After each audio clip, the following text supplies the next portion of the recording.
അതിവേഗ പാതയ്ക്ക് പുതിയ റൂട്ടുമായി ഇ ശ്രീധരൻ. കൊട്ടാരക്കര പത്തനംതിട്ട വഴി നെടുമ്പാശ്ശേരി കരിപ്പൂർ വിമാനത്താവളങ്ങളെ ബന്ധിപ്പിച്ചാണ് സ്റ്റാൻഡേർഡ് ഗേജിൽ പുതിയ പാത. മണിക്കൂറിൽ 200 കിലോമീറ്റർ വേഗതയിലുള്ള പാതയ്ക്കായി ചെലവ് പ്രതീക്ഷിക്കുന്നത് 56,500 കോടി രൂപയാണ്.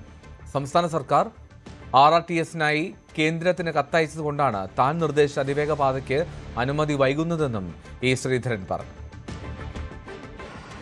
ഹൈസ്പീഡ് റെയിൽവേയെക്കുറിച്ച് ഉണ്ടായിരുന്ന സംശയങ്ങൾക്കുള്ള നിവാരണമായിരുന്നു ഇ ശ്രീധരൻ്റെ വാർത്താ സമ്മേളനം. ഒപ്പം തന്നെ അദ്ദേഹത്തിൻ്റെ നിർദ്ദിഷ്ട ഹൈസ്പീഡ് റെയിൽവേ പദ്ധതിയെക്കുറിച്ചുള്ള ചില സംശയങ്ങൾക്കുള്ള മറുപടിയും അതേപോലെ പദ്ധതിയെക്കുറിച്ചുള്ള വിശദാംശങ്ങൾ അദ്ദേഹം ഇതിൽ പങ്കുവച്ചു. ഇതിലേറ്റവും പ്രധാനപ്പെട്ടത് ആ പദ്ധതിക്ക് അനുവാദം ലഭിച്ചിട്ടില്ല എന്ന ചോദ്യത്തിനുള്ള മറുപടിയാണ്. കേന്ദ്രത്തിൻ്റെ അനുവാദം ഇതുവരെ പദ്ധതിക്ക് ലഭിച്ചിട്ടില്ല. അതിൻ്റെ കാരണം കേരളം ഇതിൽ RRTSന് വേണ്ടി കത്തയച്ചതാണ്. അതായത് കേരളത്തിൻ്റെ ഈ RRTSൻ്റെ അപേക്ഷയാണ് കേന്ദ്രം ഈ ഒരു പദ്ധതിക്ക് അനുവാദം നൽകാത്തതിൻ്റെ കാരണം എന്നാണ് അദ്ദേഹം പറയുന്നത്. കേന്ദ്രത്തിൻ്റെ അനുവാദത്തോടെ തന്നെയാണ് ഈ ഒരു പദ്ധതി മുന്നോട്ട് പോകുന്നത്. റെയിൽവേ മന്ത്രി വാക്കാൽ തനിക്ക് ഉറപ്പ് തന്നുവെന്നും അദ്ദേഹം പറയുന്നുണ്ട്. ഒപ്പം തന്നെ താൻ സർവേ നടപടികൾ പൂർത്തീകരിച്ച് റിപ്പോർട്ട് സമർപ്പിക്കുന്നതിൻ്റെ പിന്നാലെയായിരിക്കും കേന്ദ്രത്തിൻ്റെ പ്രഖ്യാപനമെന്നും അദ്ദേഹം ഈ പദ്ധതിയെക്കുറിച്ച് വാർത്താ സമ്മേളനത്തിൽ വ്യക്തമാക്കി.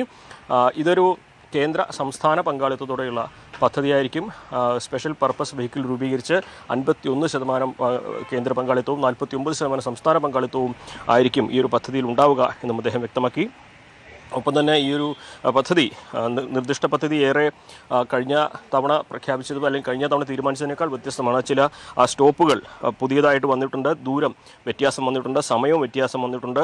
അതിലേറ്റവും പ്രധാനം തിരുവനന്തപുരത്ത് നിന്ന് കണ്ണൂർ വരെ ആണ് ഈ ഒരു റെയിൽപാത, നിർദ്ദിഷ്ട റെയിൽപാത ഉണ്ടാവുക. 20 സ്റ്റോപ്പുകളുണ്ട്. തിരുവനന്തപുരത്ത് നിന്ന് വർക്കല, കൊല്ലം, കൊട്ടാരക്കര, പത്തനംതിട്ട, കോട്ടയം, വൈക്കം, നെടുമ്പാശ്ശേരി, തൃശ്ശൂർ, പട്ടാമ്പി, മലപ്പുറം, കരിപ്പൂർ, കോഴിക്കോട്, കൊയിലാണ്ടി, വടകര, തലശ്ശേരി, കണ്ണൂർ എന്നിങ്ങനെയാണ് സ്റ്റോപ്പുകൾ ഇപ്പോൾ വിഭാവനം ചെയ്തിരിക്കുന്നത്.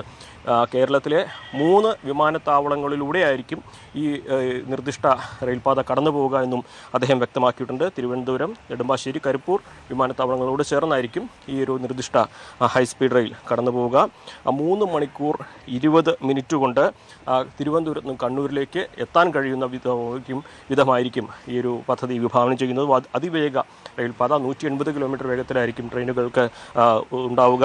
അതുപോലെ തന്നെ അരമണിക്കൂർ കൂടുമ്പോൾ വീതം ട്രെയിനുകൾ കടന്നു പോകും.